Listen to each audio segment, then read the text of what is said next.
Millionaire rescues starving twins, not knowing he's their father. Before starting to watch this story, tell us in the comments section from which city you're watching this story. Let's enjoy this story. The icy wind whipped through the streets of downtown Chicago, carrying with it the kind of chill that made people wrap their coats tighter and hurry along without making eye contact. Amid the bustle of a city getting ready for another snowy night, Eric Dalton stepped out of the marble lobby of the Sterling Heights building, his breath fogging in the air as his driver pulled the black SUV around. With his usual mechanical efficiency, Eric nodded a thanks, climbed into the heated backseat and glanced down at his phone. Meetings, investor calls, and a late dinner with a Silicon Valley board member, it was just another predictable day in the high-stakes world of tech entrepreneurship. But as the car eased onto West Randolph Street, something unusual caught Eric's eye. Two children no older than 6 or 7, crouched beneath the broken awning of a shuttered coffee shop, huddled together with a torn blanket wrapped around them. Their faces were pale, lips tinged with blue, and their eyes, bright, frightened yet strangely composed, met his through the window. Eric shifted in his seat, told himself it wasn't his problem, and tried to focus on the glowing screen in front of him. But something clawed at his conscience. He looked again. The little girl was rubbing her brother's hands, trying to warm them. Neither was crying. They sat in the cold like they'd been there before. "Stop the car," Eric said abruptly. The driver hesitated, confused. "Stop here," he repeated, already opening the door. The twins looked up as Eric approached. He crouched down, noticing their dirt-smudged cheeks and the thinness of their arms beneath the oversized jackets they wore. "Hey," he said gently. "You two okay? Where are your parents?" The boy didn't answer, but the girl shook her head slowly. "We don't have any," she whispered, her voice hoarse from the cold. Eric's throat tightened. "What's your name?" he asked. "I'm Lily," the girl replied. "He's Liam." Something about the name sent a shiver down Eric's spine. He shook it off. "Are you hungry?" The answer came not in words but in the desperate glint of their eyes. Eric didn't think twice. He picked up Liam, took Lily by the hand and walked them back to the car. His driver raised an eyebrow but said nothing as Eric placed the boy on the seat and climbed in with the girl. "Take us to Northwestern Memorial." Eric said. As the car pulled into motion, Lily leaned against Eric's arm. Liam had already curled up and closed his eyes, trusting a stranger with an ease that unsettled Eric. At the hospital, Eric explained the situation while doctors and nurses took over. He watched from the hallway as the twins were checked for frostbite, malnutrition, and illness. They hadn't eaten in almost 2 days, the nurse told him quietly. No ID, no medical records, no one looking for them. Eric paced the waiting room with his hands shoved deep in his coat pockets. He had no clue what he was doing. He wasn't a father. He didn't even like being responsible for houseplants. Yet there was something about those kids, Lily's careful protectiveness, Liam's quiet courage, that stirred a feeling he hadn't allowed himself to feel in years. After a few hours, a social worker arrived. Eric listened numbly as she spoke of shelters, child protection protocols, and temporary foster placements. But when she mentioned that the twins might be separated if no joint home was found, Eric stood up. "No," he said firmly. "They stay together. I'll cover any expenses, medical, legal, whatever it takes." The social worker blinked in surprise. "And you are?" "Just someone who found them and doesn't want them split up," he said. She nodded, unsure whether to be grateful or suspicious. Eric stayed at the hospital until the twins fell asleep in a temporary pediatric room. Before leaving, he glanced back once, unsure of what exactly had changed in him that night, but knowing that something had. He didn't see it coming. He didn't recognize the faces. He didn't know he was looking at his own children. Before going to next, please subscribe our channel, like and share with friends.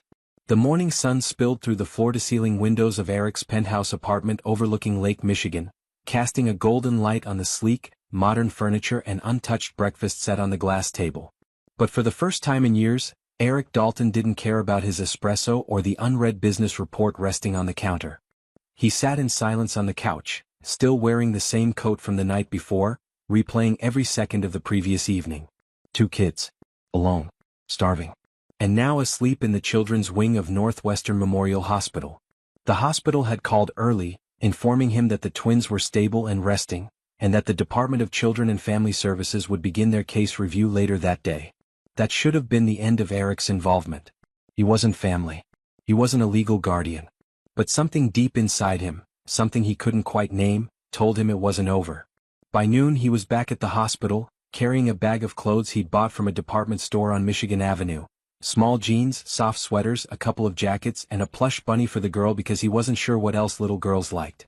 When he walked into the room, Lily looked up from her coloring book with a wide smile. Liam, quieter as always, gave a shy wave from the hospital bed. "You came back," Lily said like she hadn't really expected him to. "Of course," Eric replied, suddenly feeling awkward. "Brought you guys some clothes. And something soft." He handed her the bag. She peeked in and her eyes lit up. "This is the best bunny I've ever seen," she whispered. Eric didn't know how to respond, so he just smiled and sat down. A nurse walked in and explained that the social worker would arrive soon to begin placement proceedings. Eric's stomach tightened. He glanced at the twins who had stopped playing. Lily's expression darkened and Liam clutched the blanket tightly. "Will they send us away?" Lily asked, her voice barely audible. Eric hesitated. "They just want to make sure you're safe," he said. "And maybe find someone who can take care of you both." "They'll split us up," she said, eyes filling with tears. "They always do that with twins when no one wants two kids at once." Eric was stunned. How did she know that? How many shelters had they been in? How many nights had they curled up under bridges, hoping to stay together? That was the moment something inside Eric shifted. He wasn't acting out of pity anymore. He wasn't checking in because of some fleeting impulse. He knew he couldn't walk away. These weren't just lost kids anymore. They mattered. And somehow they had found him. "Listen," he said, looking Lily in the eyes. "What if you came with me? Just for a while. I have a big apartment. You'd stay together. No foster homes. No scary strangers. Just see if it works." Lily's eyes widened with hope, but she didn't answer. Liam tilted his head as if processing the offer and then whispered, "Would there be cereal?" Eric laughed, a genuine warm laugh he hadn't felt in years. "There will be cereal," he promised. "And chocolate milk. And maybe even pancakes." It took a few hours of paperwork, several phone calls, and one long conversation with the DCFS representative, but Eric managed to get emergency temporary custody for the weekend. It wasn't permanent, but it bought him time. Time to figure out what he was doing, and why he felt so strongly about two kids he had only just met. As they left the hospital, Lily clutched the bunny and Liam held Eric's hand for the first time. "What do we call you?" Lily asked in the elevator. Eric thought for a second. Just Eric is fine. But in his heart, he already felt the stirrings of something deeper. Something father-like. Back at his apartment, the twins explored cautiously at first. Lily found a collection of vintage vinyl records and spent 20 minutes pretending to DJ. Liam discovered the massive telescope in the study and stared at the skyline with quiet fascination. Eric ordered pizza, realizing quickly he had no idea what children actually ate, and they ate cross-legged on the floor in the living room. As the night wore on, the twins began to relax. Lily talked about her mother, a kind woman named Rachel who used to paint with her fingers and tell stories about dragons and floating cities. Eric listened, his chest tightening with each word. "Where is your mom now?" he asked gently. Lily's expression clouded. "She got really sick," she said. "She said the angels would take care of us. But they forgot." Eric didn't respond. He couldn't. He just pulled the blanket around her and told her to get some sleep. That night, after the twins had fallen asleep in the guest room, Eric sat alone in the dark, a glass of untouched whiskey in his hand. He scrolled through the contact list on his phone and stopped at a name he hadn't called in over 7 years, Rachel Harlow. A name from his past that once meant something. Someone he had loved briefly but lost to time and choices and silence. Could it be? No. It was a coincidence. Just a name. Just twins. But still he couldn't shake the feeling that this was more than chance. As the wind howled against the windows and the city lights blinked below, Eric realized his carefully curated life had just been split wide open. And he wasn't sure he wanted it put back together. Before going to next, please subscribe our channel, like and share with friends. Eric hardly slept that night. Every time he closed his eyes, the images of Lily's quiet strength and Liam's cautious gaze came rushing back. He kept replaying Rachel Harlow's name in his mind like a looping melody he couldn't escape. The possibility that the twins were hers, and potentially his, was too wild to accept, yet too real to ignore. By morning, he had made up his mind to dig deeper. He wasn't a man who believed in fate or signs, but this was different. Something in his gut told him the truth was tangled in the past he had long buried. After breakfast, if pouring milk over fruity pebbles and slicing bananas could be called breakfast, Eric dressed the twins in their new clothes and took them to a small park near Millennium Park. It was a crisp Chicago morning, the kind that turned breath into steam and made cheeks rosy. Lily ran to the swings, squealing with joy, while Liam quietly followed, more hesitant, gripping his bunny tightly. Eric sat on a bench nearby, watching them with a strange mix of awe and fear. He wasn't used to this kind of responsibility. In the boardroom he could dominate a negotiation, crush a merger, predict market shifts. But with children he felt like a man walking blindfolded through a thunderstorm. While the twins played, he pulled out his phone and searched Rachel's name. It had been nearly 8 years since he'd last heard from her. Back then she had been a free-spirited artist living in a small loft in Wicker Park, full of dreams and impossible ideas. They had met at an art fundraiser, dated for a few passionate months, and then she had disappeared, no explanation, just silence. Eric had convinced himself she'd moved on, maybe left the city or found someone more suited to her chaotic creativity. But now, staring at a search result that led to a 3-year-old obituary, his breath caught in his throat. Rachel Harlow. Deceased.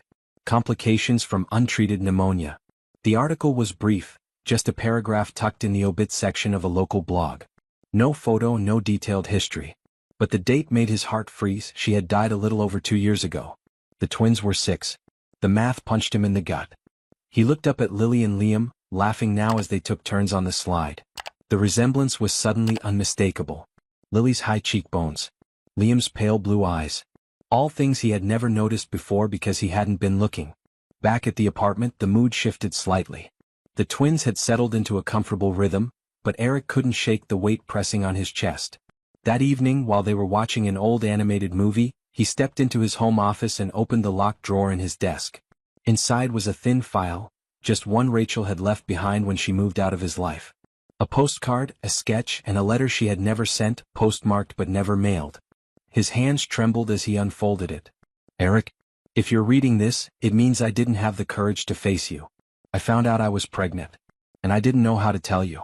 You always seemed so sure of your path, so focused on building your empire. I didn't want to be the detour.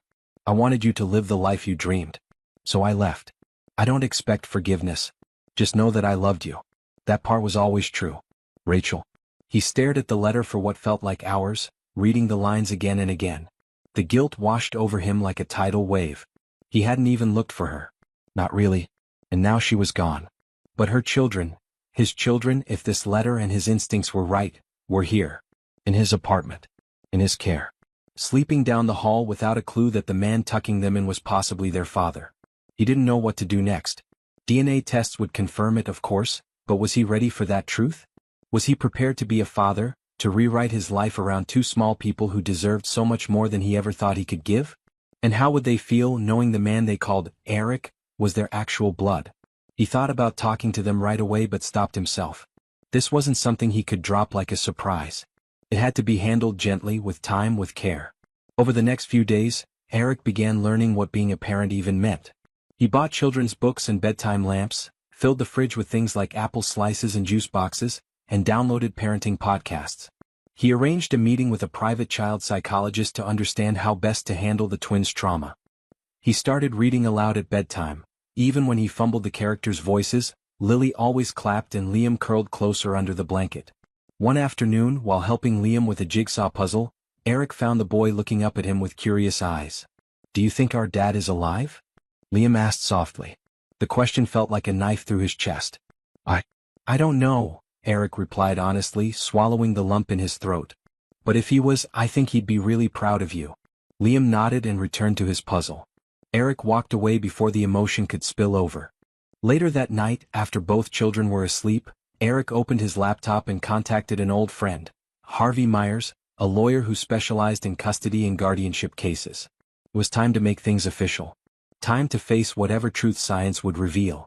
But deep down Eric already knew. These children weren't just under his care, they were his own flesh and blood. And somehow, despite everything, they had found their way back to him. Eric arrived early at the law firm of Myers and Grant in downtown Chicago. The air was heavy with late autumn fog, and as he stepped into the polished glass building, his nerves felt raw. Harvey Myers had been his college roommate and later his legal advisor during several major acquisitions, but this meeting was different. This wasn't about money or power. It was about 2 children who didn't know the full truth about who he was and what he might owe them, not just financially but emotionally. He sat stiffly in the mahogany leather chair across from Harvey's desk, the man's sharp gray eyes fixed on him. "So let me get this straight," Harvey began, his voice steady and clipped. "You found these twins starving outside a coffee shop, brought them home, then realized their mother was your ex-girlfriend who died 2 years ago. And now you think you might be their biological father." Eric nodded, rubbing his temple. "I know how crazy it sounds, but everything lines up. Their age, their looks, her disappearance. And I found a letter she wrote but never sent. She said she was pregnant. She said she left because she didn't want to disrupt my life."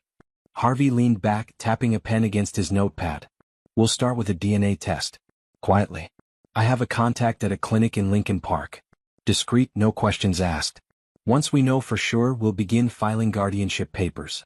Even if you're not the biological father, you've already rescued them from abandonment. That alone gives you some legal standing. But if the test is positive," he didn't finish the sentence. "You didn't have to." Eric nodded, the weight of the moment sinking in. That afternoon, Eric picked up the twins from the small daycare he had enrolled them in temporarily. He watched them through the glass for a moment before going inside. Lily was painting with wild strokes of blue and yellow, and Liam was quietly assembling blocks into a complicated little tower. They looked more comfortable than they had that first day, their eyes brighter, their skin healthier. The staff had already taken a liking to them, commenting on how polite and sweet they were. It made Eric's chest tighten with both pride and guilt. He still hadn't told them anything about Rachel. He wasn't even sure how much they knew about her death. Every time he broached the subject, Liam would shut down, and Lily would distract herself with something loud and cheerful. On the way home, Eric stopped at the clinic. The twins, thinking it was a regular doctor's visit, didn't protest. The staff was kind, efficient, and didn't ask unnecessary questions. The samples were collected and processed within an hour. Results would take 2 days. 2 days that would feel like 2 years. That night, Eric couldn't sleep. He walked the halls of his apartment, checking in on the twins every hour. He watched them breathe, gently tuck their blankets in place, and wondered how a man like him, who never planned for children, could feel so much love for 2 little strangers in just a few weeks. But were they strangers? He didn't want to think about the alternative. That some other man had fathered them. That Rachel had moved on and he had no right to feel any of this.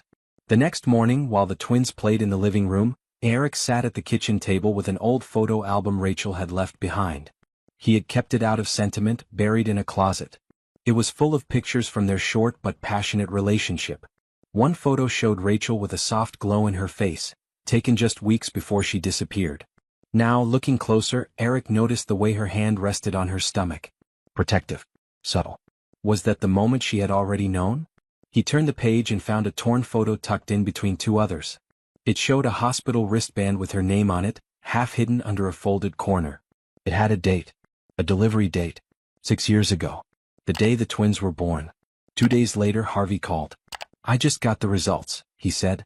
Eric didn't breathe. "It's a match, Eric. 99.9% certainty. You're their father." The room spun for a moment. He had prepared himself, or so he thought, but hearing it confirmed out loud did something to him. It was a strange combination of relief, fear, and a deep, aching sense of responsibility. "What now?" he asked quietly. "Now," Harvey said, "you become a father." That evening, Eric took the twins out to Navy Pier. The lights danced on the water, and the smell of popcorn and cotton candy filled the air. He didn't want to tell them the truth here, not yet. But he wanted to create a memory. Something that would stay with them no matter what happened. They rode the Ferris wheel, laughed through the mirror maze, and ate ice cream even though it was freezing outside. When they returned home, he bathed them, read their favorite book twice, and tucked them in. He lingered at the doorway for a moment longer than usual. Downstairs, Eric poured himself a glass of whiskey and stared out the window at the city lights. He thought about Rachel. He imagined what she must have gone through, scared, alone, raising twins without help, hiding a secret that wasn't hers alone to carry.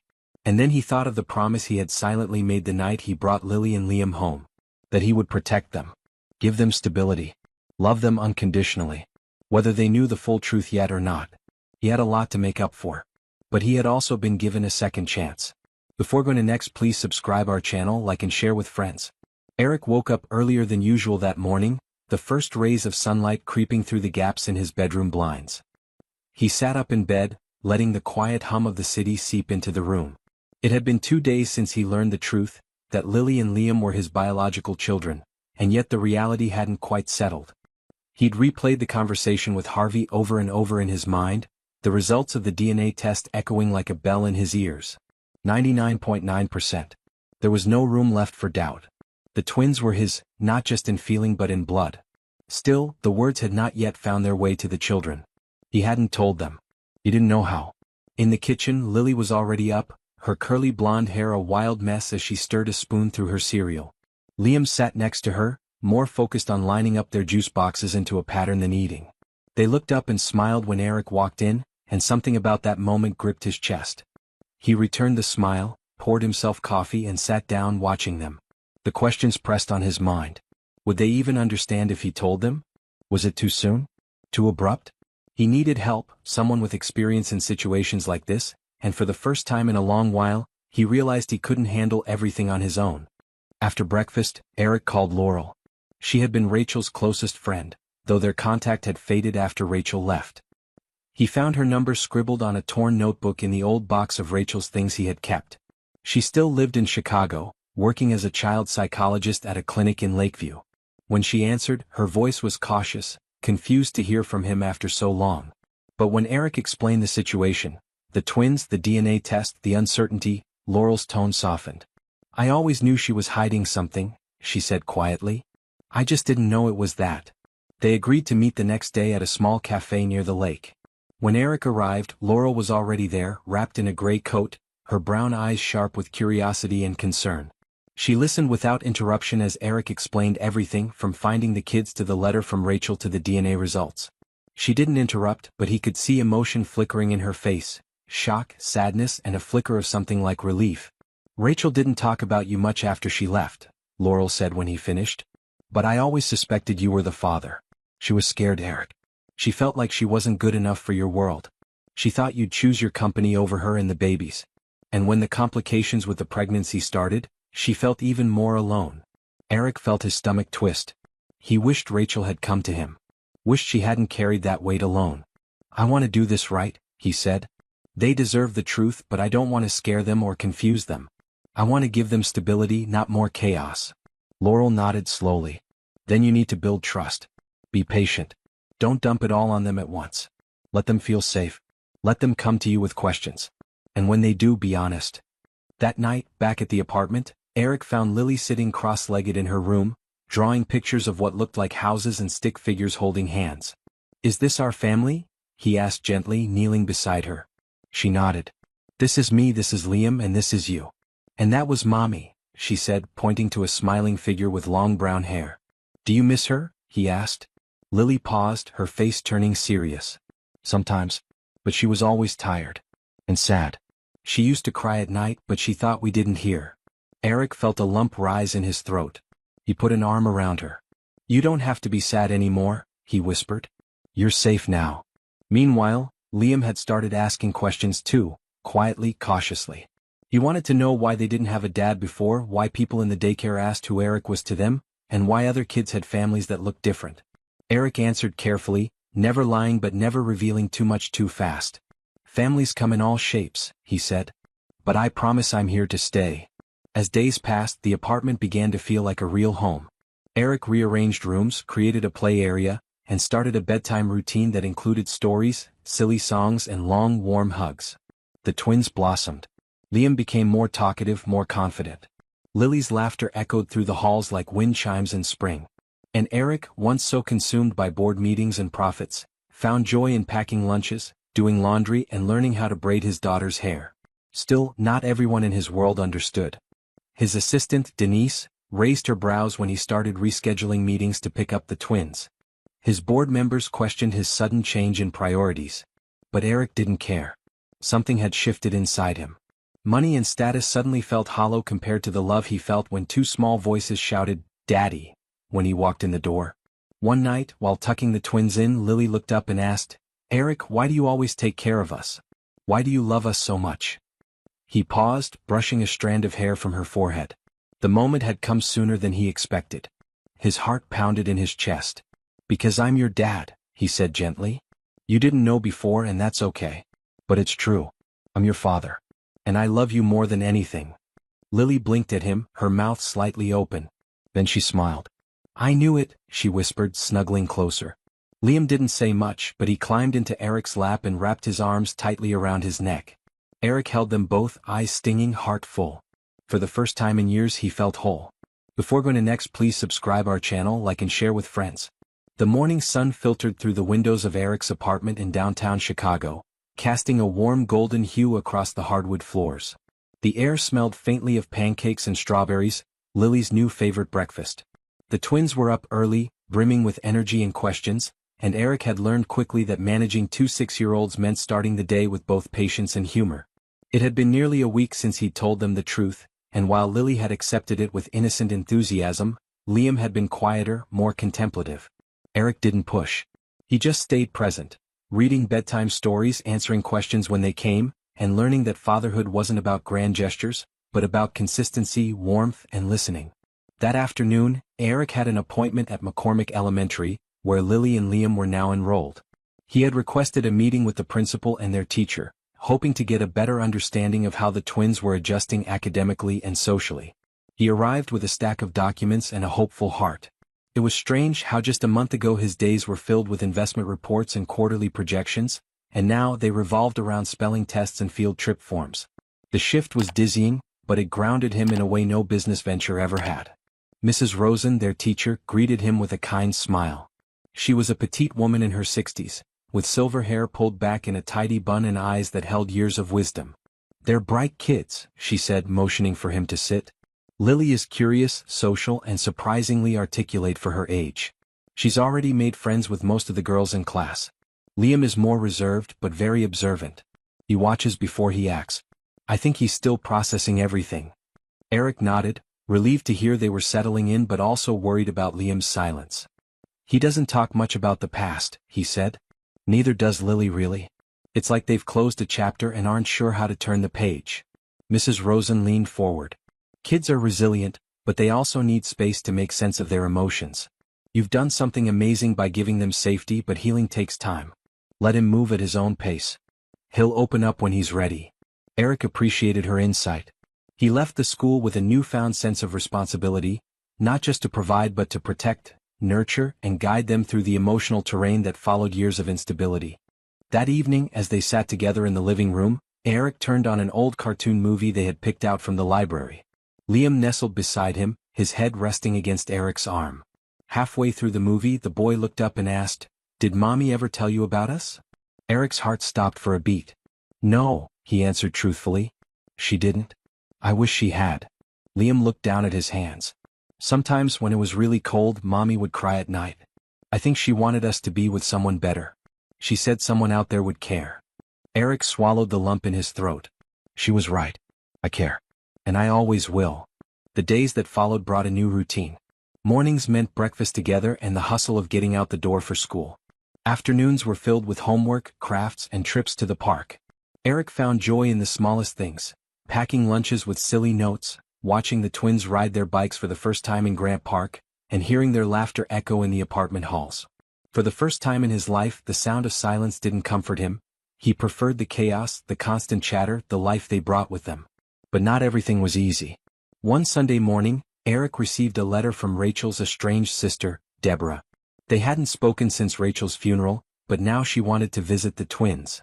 Eric felt uneasy. Deborah had always been cold, critical, and distant even when Rachel was alive. She had made no effort to find the children after Rachel's death. But part of him felt he owed her the chance. Family was complicated, and perhaps there was more to her than he remembered. When Deborah arrived the next weekend from Kansas City, the tension in the apartment was immediate. She was tall, thin, with sharp eyes and a voice that carried authority. "So, you're playing house now?" she said the minute the twins were out of earshot. Eric clenched his jaw. "I'm raising my kids. That's not a game to me." Deborah scoffed, eyeing the living room and the toys scattered around. "Rachel never told you about them. Doesn't that make you question what else she hid?" Eric stared at her. "Rachel did what she thought was best. I'm not here to judge her. I'm here to give them what she couldn't." The visit was brief.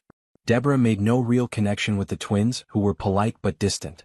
As she left, she muttered something about legal custody and family rights. Eric felt a chill crawl up his spine. That night, he called his lawyer and began the process of securing legal guardianship. He wouldn't take any chances, Not now, not when he'd found the only thing that truly mattered in his life. The weeks passed, and with each one, the bond between Eric and the twins deepened. He enrolled them in music classes and helped Liam join the school's chess club. He even took a leave of absence from work, something that shocked his board members but felt necessary. He wanted to be there, not just physically but emotionally. He wanted to be present for every milestone, every scraped knee, every whispered bedtime fear. One rainy afternoon, Lily sat on the window seat, sketching pictures of a house with a backyard, a dog and 3 people holding hands. "Is this our house?" Eric asked. She smiled. "No. This is our future house. With a tree house. And a puppy named Marshmallow." Eric laughed. "That sounds like a pretty good plan." And in that moment, surrounded by crayons, raindrops, and the soft hum of a cartoon playing in the background, he realized he wasn't just building a home, he was building a future. One sketch, one hug, one day at a time. Before going to next, please subscribe our channel, like and share with friends. The air in Chicago was crisp as fall slowly rolled in, painting the trees in hues of gold and amber. Eric stood on the porch of the townhouse he had rented temporarily, sipping coffee while watching Lily and Liam play hopscotch on the sidewalk. Their laughter was louder now, more confident. It had been nearly 2 months since they came into his life, and each day brought a new piece of the puzzle, a forgotten habit, a memory they were finally ready to share, or simply a look that said they felt safe. But despite the growing warmth in their small makeshift family, Eric couldn't shake the worry that had crept in since Deborah's visit. He hadn't heard from her since she left, but her veiled threats lingered like storm clouds, casting shadows over every moment of peace. Later that week, Eric received a call from his lawyer, Mark Denton, who had been helping him file for permanent guardianship. "Eric, you might want to sit down," Mark said grimly. "Deborah just filed a petition in Kansas to be granted custody of the twins.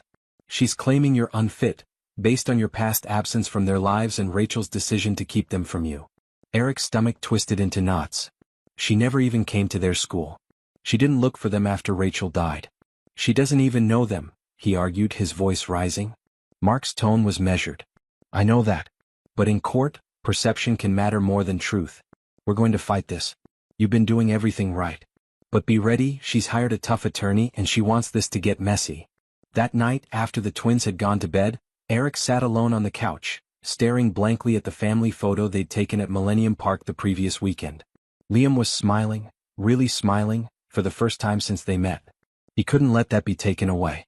He had built this fragile trust with patience and heart, and he wasn't going to let anyone destroy it out of spite or bitterness. In the following days he gathered every document, school report and photograph that could show the court what kind of life the twins were now living. He even reached out to Rachel's former friend, Jenny, who lived in Evanston and had known her since college.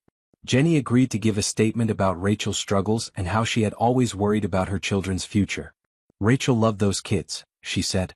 "But she was drowning. Eric, I think she wanted you to find them. She just didn't know how to face you again."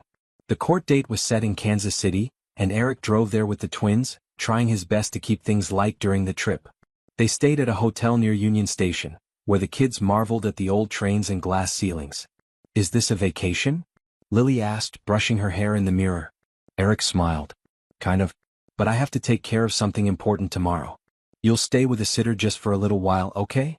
Liam looked up from his coloring book. "Are we coming back home with you?" The question hit Eric like a punch to the chest. "Yes," he said firmly, hugging them both. "You're coming back with me." The courtroom was colder than Eric expected, not just in temperature but in tone. Deborah sat across from him in a gray pantsuit, her face unreadable. Her lawyer was aggressive, painting a picture of a rich man trying to make up for years of absence with material things. Eric took the stand with calm resolve. He didn't sugarcoat anything. He told the truth about how he met Rachel in Boston, how they had drifted apart, how he never knew about the pregnancy, and how everything changed the day he saw the twins in that alley. "I wasn't there before, but I'm here now," he said. "And I'm not leaving." He showed school records, medical reports, photographs, and even a handwritten note from Lily that read, "I love my daddy because he makes me feel safe." The judge took a day to deliberate, and those 24 hours felt like a lifetime. Eric took the kids to the Kansas City Zoo to distract them. He watched as they fed the giraffes and ran through the playground, unaware of the decision that hung in the balance. That evening, while reading them a bedtime story, his phone buzzed. It was Mark. "We won," Mark said. "The judge granted you full legal guardianship. Deborah's request was denied." Eric felt his breath leave his body in relief. He closed his eyes, resting his head against the hotel headboard as the twins drifted to sleep beside him. He had done it. He had protected them. The drive back to Chicago felt lighter, as if the road itself knew that their future was secure now. When they pulled into the driveway of their townhouse, the sun was setting, casting a warm glow over the neighborhood. Eric opened the front door and stepped aside. "Welcome home," he said. The twins rushed inside, racing toward their room and their toys.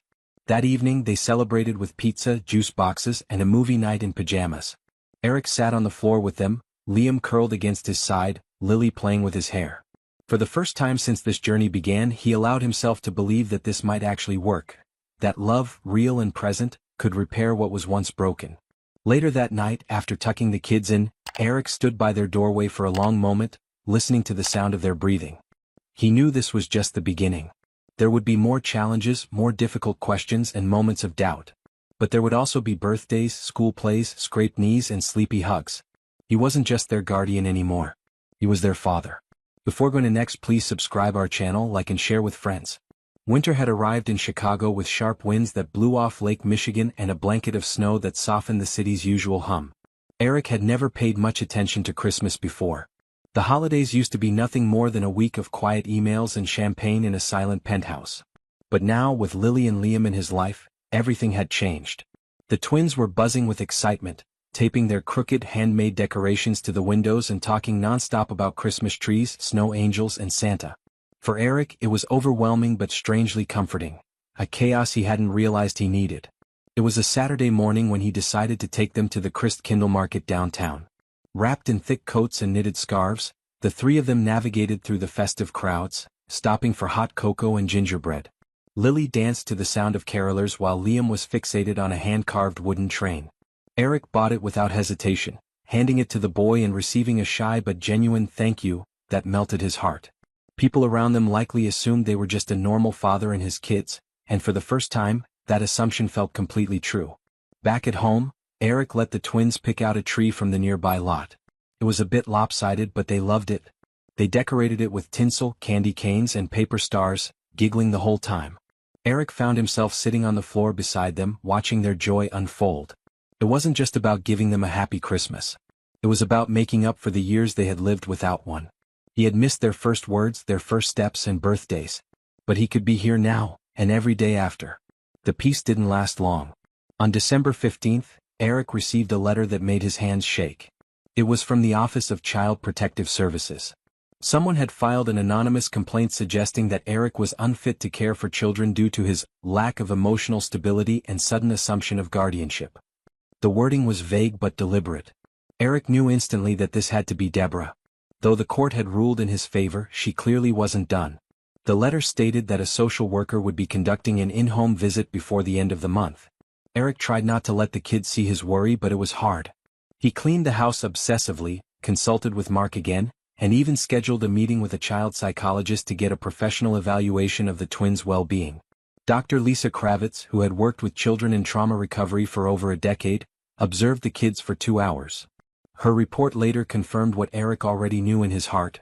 The children appear safe, secure, and deeply bonded with Mr. Dempsey. There are no signs of neglect or emotional distress. The day of the home visit arrived just 3 days before Christmas. Eric made pancakes that morning, trying to act normal as the twins chattered about what they hoped Santa would bring.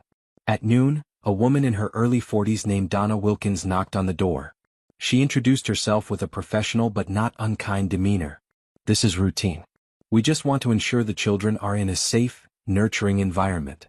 She spent the next hour walking through the townhouse, taking notes, asking questions and speaking with the twins. Liam was shy at first, but Lily showed her drawings taped to the fridge and proudly explained how Eric helped them with homework and bedtime stories. When Donna finally stood to leave, she paused at the door. "Mr. Dempsey, I've seen homes where children were truly unsafe. This is not one of them. You're doing well. But I'd advise being cautious. Someone clearly wants to challenge your custody." Eric thanked her, his voice low with relief, but his mind was already racing. He knew Deborah wouldn't stop until she either got what she wanted or was forced to give up. And that meant he had to be 2 steps ahead.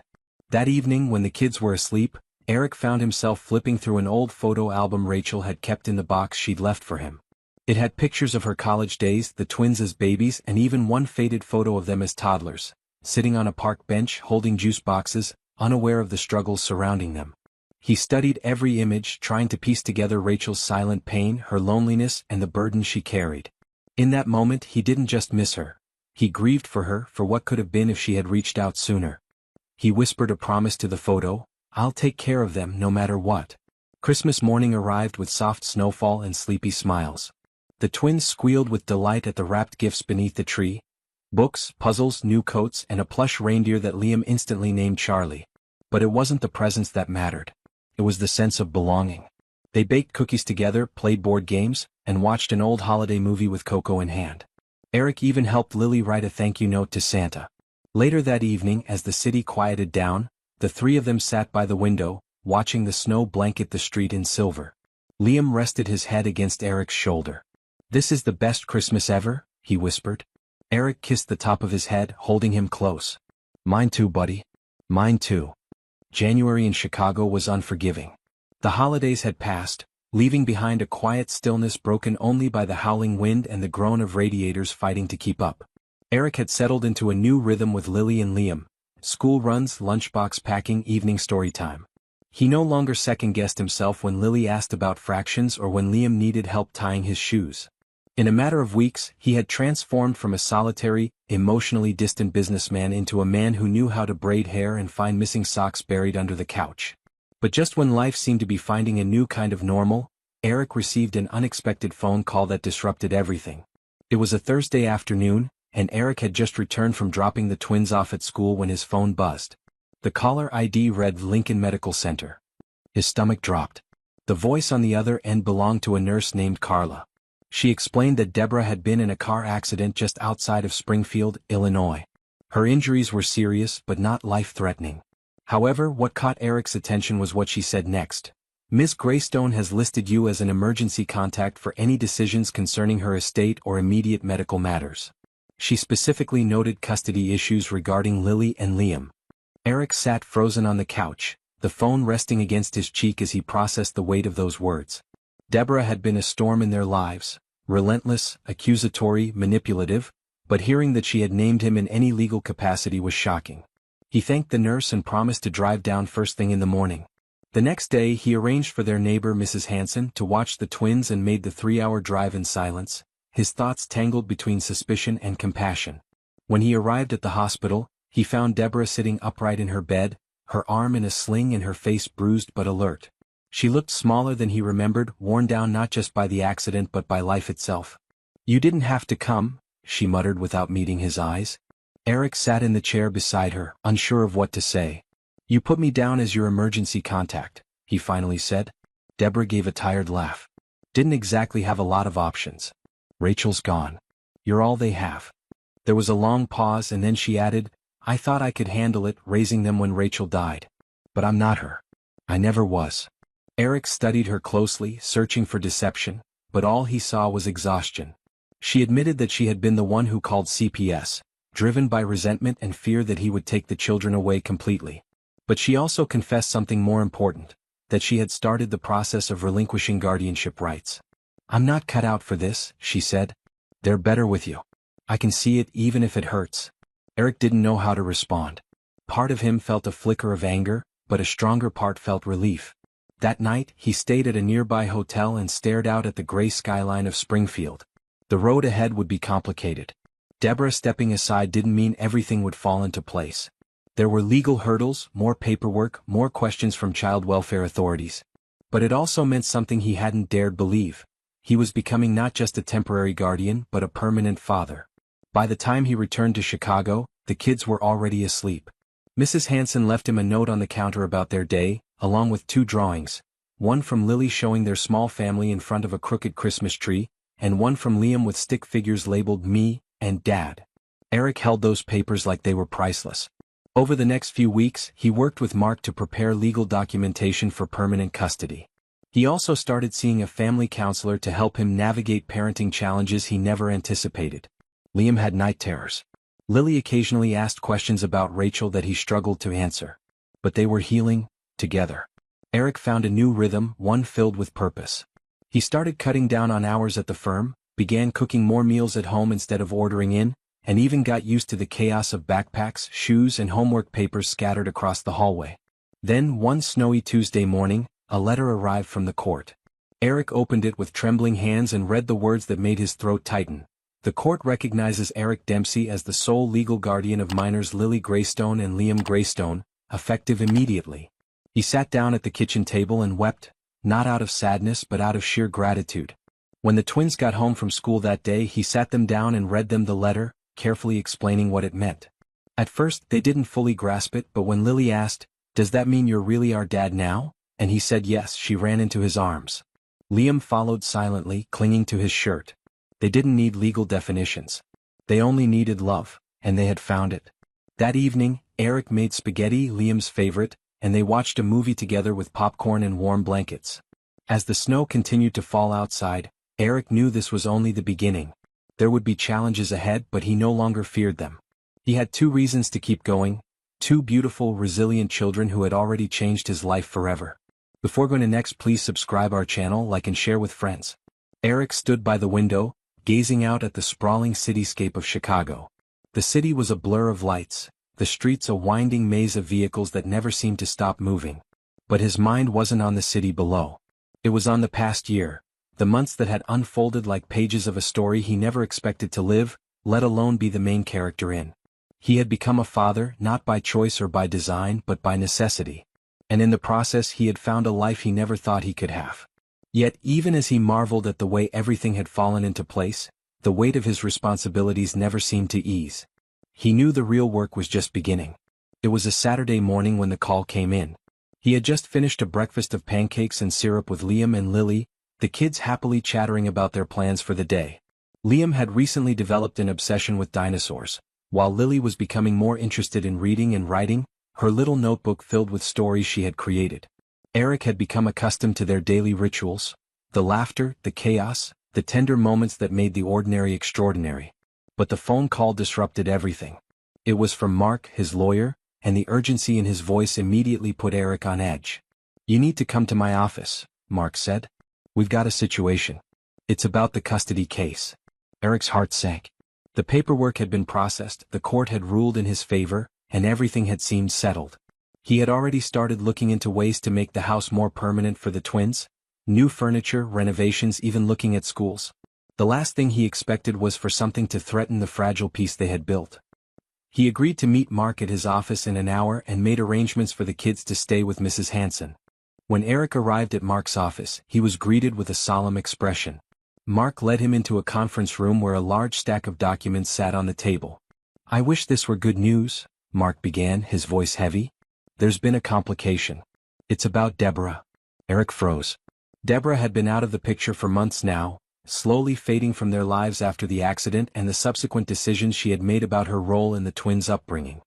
He hadn't heard from her since the court hearings, and he thought that, for the most part, her departure had been final. But now Mark was telling him otherwise. "Deborah's lawyer filed an appeal," Mark continued. "She's contesting the custody ruling, claiming that she was coerced into signing away her rights. She's also demanding a re-evaluation of her fitness as a parent." Eric's stomach churned. He had feared this. Deborah wasn't the type to back down easily, and though she had appeared broken in the hospital, she was still capable of wreaking havoc. He had seen it in her eyes, the stubbornness, the pride that refused to let go. But he hadn't expected her to challenge the court's decision so quickly. "What does this mean for the kids?" Eric asked, his voice thick with frustration. "It means we're back in court," Mark said, his tone grave. "We'll need to fight this, and it could take months. During that time, there's a possibility that Deborah could regain temporary custody, at least until the case is resolved." Eric's mind raced. He had only just begun to feel like he was becoming a real father to Liam and Lily, and now everything was in jeopardy. The idea of losing them, of having them torn away from the safety and stability they had found with him, was unbearable. He clenched his fists, trying to keep his emotions in check. "Is there anything we can do to fight this?" Eric asked. "We can challenge her claims," Mark replied.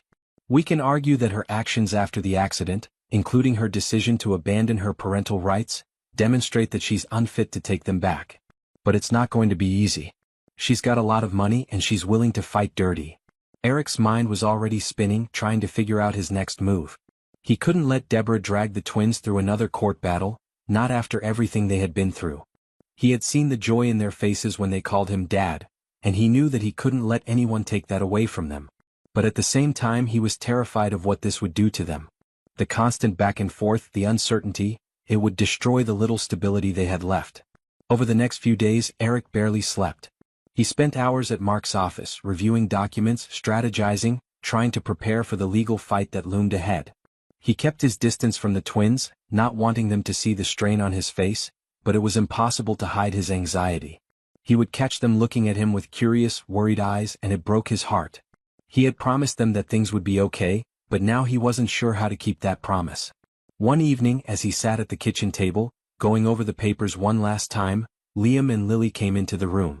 Liam, holding his favorite dinosaur figurine, climbed into his lap, while Lily perched on the edge of the table, her small hands gripping the sides nervously. "Dad," Liam said quietly, "are we okay?" Eric swallowed hard. "Yeah, buddy. We're okay," he said, trying to sound more confident than he felt. "But are we gonna stay here?" Lily asked, her voice barely above a whisper. "With you?" Eric's heart broke. He had always feared this moment, the moment when the children would sense the cracks in the facade he had built. "Of course you are," he said, his voice thick with emotion. "I'm not going anywhere. You're safe here. I promise." Lily nodded, but Eric could see the doubt in her eyes. He knew that their world was about to be turned upside down once again, and the only thing he could do was fight. For them. For his children. Before going to next, please subscribe our channel, like and share with friends.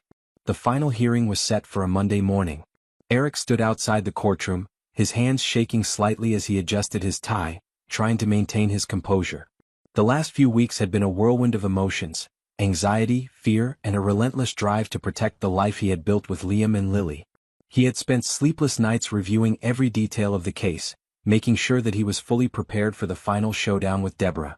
He had hired experts, gathered testimonials, and even enlisted the support of the social worker who had overseen the children's case after the accident. But nothing could prepare him for the uncertainty that weighed heavily on his chest. Liam and Lily were with Mrs. Hanson again, staying away from the courtroom to protect them from the stress and confusion of the proceedings. Eric had promised them that everything would be fine, but even he wasn't sure how this would play out. He glanced at the clock on the courthouse wall, 10 minutes to go. Mark had texted him earlier, telling him to remain calm and focused, but that advice did little to ease the tightness in his chest. Inside the courtroom, the tension was palpable. Deborah sat at the plaintiff's table, looking as polished and composed as ever. Her lawyer, a stern-faced man in a dark suit, was scribbling notes on his pad, while Mark and Eric sat across from them, preparing for the battle. Eric had tried to focus on the facts, the things that truly mattered, but Deborah's presence was a constant reminder of the chaos she had caused. He couldn't help but wonder if she truly cared about the twins, or if this was just another attempt to regain control, to impose her will on their lives once again. The judge entered the room and everyone rose in unison. The proceedings began, and Eric listened intently as Deborah's lawyer made his case. They argued that Deborah had been coerced into giving up her parental rights in the aftermath of the accident, citing her emotional distress and alleged pressure from Eric and the medical team. The lawyer painted a picture of a mother who had been left vulnerable and broken, unable to make sound decisions. Eric clenched his fists, the accusations cutting through him like a knife. He knew that Deborah had made a choice to abandon her children when they needed her most. But now here she was trying to rewrite history. Mark stood up, presenting the defense. He countered every point with facts, bringing up Deborah's actions, or lack thereof, since the accident. He highlighted her failure to take responsibility for her children, her refusal to engage with the social services team, and her consistent neglect of the twins' well-being. Eric had expected nothing less from Mark, but hearing it all laid out so coldly made it harder to stay calm. He kept his focus on the twins, imagining their smiles, their laughter, and the life they had built together. He couldn't let Deborah take that away from them. After what seemed like hours of back-and-forth arguments, it was finally time for closing statements. Deborah's lawyer made one last plea, emphasizing the importance of keeping a mother and her children together.